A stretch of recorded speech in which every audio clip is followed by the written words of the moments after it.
Well, how do you view that? I mean, you're still in?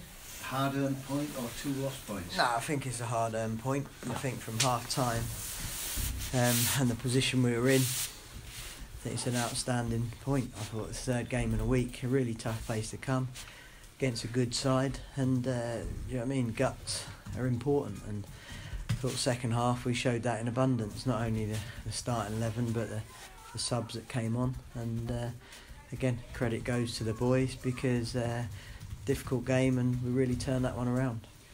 How important was that after the 2 defeats or 3 defeats towards all competitions? Yeah, I think it's important for confidence. You know, we're going to 2 home games now, Leeds and Ipswich.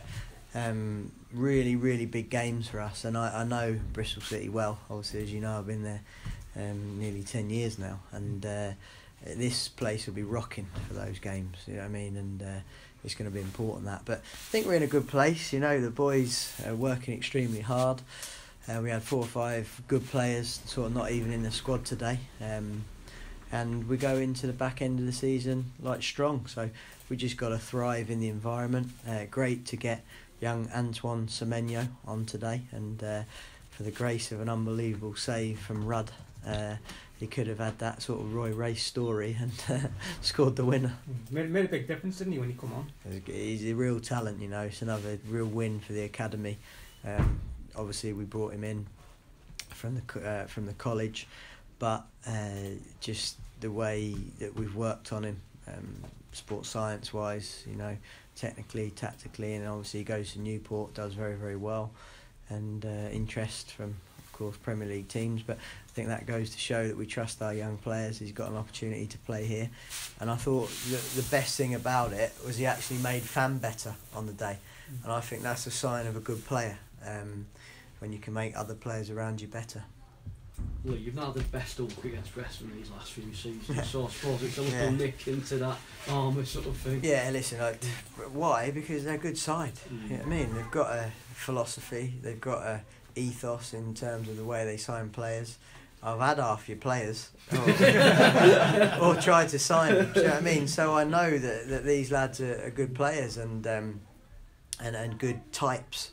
And I think that's important. I think both clubs are similar actually with that. It's a very similar model and similar size stadium and stuff like that. So it's important that we pick up points against good sides like Preston, because you're right, it has been a bit of a bogey team for us and for me over the years. Alex was saying that on Thursday, similar things, sort of a lot of similarities probably between you sign younger players who not necessarily on everyone's radar, not household names, but you get them in, polish them up. Exactly, and myself and Alex have to coach, you know what I mean, and that's why there's a lot of big hitters in the division in terms of finances, the Premier League clubs that come down, but you see Bristol City and Preston consistently competing against these big sides and inevitably losing their better players and having to sell them. But again, that ethos remains, and we try and sign, develop, promote from young. And both teams had academy products in the team today, and we nicked one of yours, of course, Josh Brownhill, and he's fantastic for us. So I think 2 good clubs really, and I've got nothing but respect for Preston. Do you have DJ at Oldham? Yeah, DJ. I had Pearson, obviously. I tried to sign the right winger from Barnsley, Potts.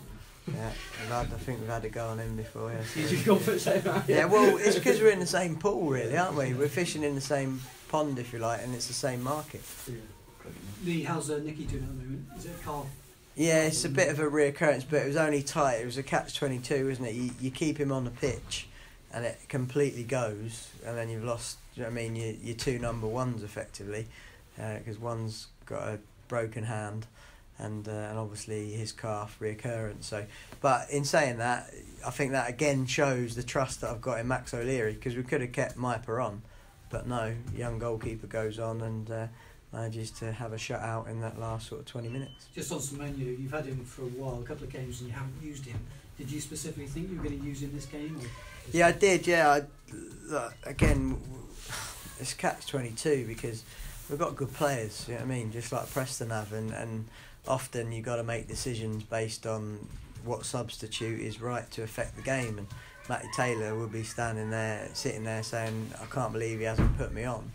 But these are the decisions you've got to make, and I think that's almost like a new signing for us. I think that's the real fun of it all, because it feels like a new signing 3 weeks after the window's shut. Okay. Good. Thank you. Cheers. Thank you.